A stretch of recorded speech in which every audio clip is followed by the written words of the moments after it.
মা বাবা যদি চোখের পানি ফেলে দোয়া করে ওই সন্তানের জন্য আর কিছু লাগবে না। ইহকাল তো ইনশাল্লাহ কামিয়াব, আল্লাহ ছেড়ে পরকালে নাজাতের উসিলা। আমার মতো স্টুডেন্ট, আমার বড় ভাই বোন আলহামদুলিল্লাহ যথেষ্ট মেরিটোরিয়াস। ওরা যখন বিসিএস ক্যাডার হয়ে গেল, আমার অবস্থা তো একটু নাজুক, মেধাশক্তি অত ভালো না। আমার মা শুধু দোয়া করে যে আল্লাহ, এই দুই সন্তান তো বিসিএস ক্যাডার হয়ে গেছে, এ যদি না হয় এর মনের ভিতরে কি হতাশা কাজ করবে। শুধু দিনরাত দোয়া যে আল্লাহ ওকে নিরাশ করো না, চোখের পানি ফেলে দোয়া করতো। তো বিসিএস এ যখন ভাইবা গেলাম, ভাইবা পরীক্ষা দিতে, যেগুলো আমি পড়েছি আল্লাহর রহমতে ওগুলো আমাকে ধরেছে। এটা তো একটা মিরাকেল। প্রশ্ন কমার বড় স্কোপ আছে নাকি? কোথা থেকে ধরবে, কোনো ঠিক ঠিকানা আছে? আমিও আল্লাহর কাছে চাইছি, আল্লাহ আমি যেগুলো থেকে বলতেছি ওগুলো থেকে যেন আমাকে ধরে। সংবিধানটা আমি খুব ভালো পারতাম, সংবিধান থেকে আমাকে প্রশ্ন করতে আমি তো পটাপট উত্তর দিচ্ছি। ওরা তো বলতেছে রে বাবা রে বাবা, কি ব্যাপার, সংবিধানের কোন অনুচ্ছেদে কি আছে না আছে একদম পটাপট বলে দিচ্ছি। বলতেছে বাবা তোমাকে যদি পোস্টিং দেই, তুমি একটা খারাপ সিচুয়েশন হলে কিভাবে হ্যান্ডেল করবে। আমি তো তখনই বুঝে গেছি আমার চাকরি হয়ে গেছে।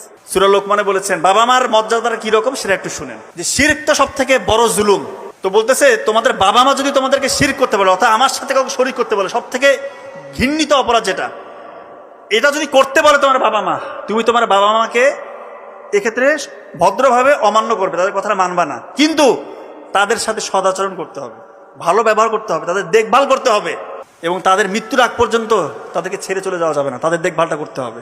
চিন্তা করেন, আমাদের কোনো বাবা মাকে এরকম বলে যে আল্লাহর সাথে শিরক করার জন্য? এটা তো বলে না। তা আর কোনো কথা আছে? শিরক করতে বললেও তাদের সাথে উফ শব্দটা করা যাবে না, খারাপ ব্যবহার করা যাবে না। তা আমাদের বাবা মা তো আমাদেরকে জীবনের থেকেও বেশি ভালোবাস, সেই বাবা মার সাথে আমরা কি আচরণ করি? অনেকেই করি না। এটা করবেন না।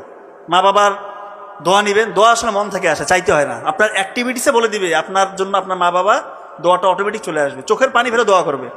মা বাবা যদি চোখের পানি ফেলে দোয়া করে ওই সন্তানের জন্য আর কিছু লাগবে না। ইহকাল তো ইনশাল্লাহ কামিয়াব, আল্লাহ ছেড়ে পরকালে নাজাতের উসিলা। আমার মতো স্টুডেন্ট, আমার বড় ভাই বোন আলহামদুলিল্লাহ যথেষ্ট মেরিটোরিয়াস। ওরা যখন বিসিএস ক্যাডার হয়ে গেল, আমার অবস্থা তো একটু নাজুক, মেধাশক্তি অত ভালো না।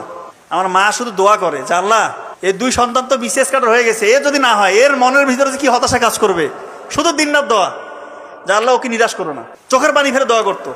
তো বিসিএস এ যখন ভাইবা গেলাম, ভাইবা পরীক্ষা দিতে, যেগুলো আমি পড়েছি আল্লাহর রহমতে ওগুলো আমাকে ধরেছে। এটা তো একটা মিরাকেল। প্রশ্ন কমার বড় স্কোপ আছে নাকি? কোথা থেকে ধরবে, কোনো ঠিক ঠিকানা আছে? আমিও আল্লাহর কাছে চাইছি, আল্লাহ আমি যেগুলো থেকে বলতেছি ওগুলো থেকে যেন আমাকে ধরে।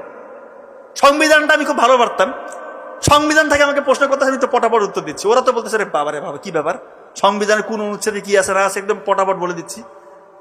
বলতেছে বাবা তোমাকে যদি পোস্টিং দেই, তুমি একটা খারাপ সিচুয়েশন হলে কিভাবে হ্যান্ডেল করবে। আমি তো তখনই বুঝে গেছি আমার চাকরি হয়ে গেছে। ভাইবা দিলে বুঝে যাবেন যে আপনার চাকরি হচ্ছে কিনা। ওদের অ্যাপিয়ারেন্সে আপনি ওনাদের অ্যাপিয়ারেন্সে বুঝে ফেলবেন, এবং আপনার নিজের মধ্যে কনফিডেন্স চলে আসবে। যখন ভাই ভাই বসবেন বিসিএস এর মতো বড় ভাই ভাই সামনে, তিনজন সচিব পর্যায়ের স্যারেরা, আপনি বুঝে যাবেন আপনার হালতটা কি। তো সবসময় আল্লাহকে রাজি